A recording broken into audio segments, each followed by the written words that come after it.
যারা দেশের মধ্যে একক স্বার্থকে দেখে, সম্মিলিত স্বার্থকে দেখে না, অবশ্যই তারা রাষ্ট্রের বিপক্ষে কাজ করে। প্রত্যেক জায়গায় দেখবেন এরকম কিছু কুচক্রী মহল থাকবে যারা স্রোতের বিপরীতে কাজ করে।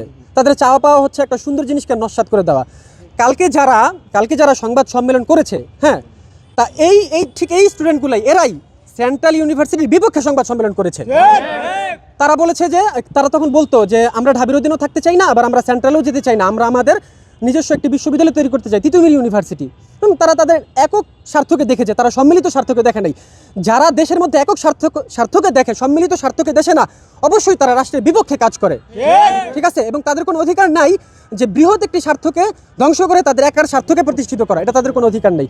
এবং আমি এটা হলফ করে বলতে পারি, কালকে যারা সংবাদ সম্মেলন করেছে তাদের একজনকেও যদি দেখাইতে পারেন যে এরা সেন্ট্রাল ইউনিভার্সিটির পক্ষে আন্দোলনে আসছে, এরা 7 কলেজের বৈষম্যের বিপক্ষে আন্দোলনে আসছে, তাহলে আমরা আমাদের আন্দোলন সম্মেলন সবকিছু আমরা শেষ করে দিব। বয়কট করব, আমরা চাই না, আমরা বলে দিব।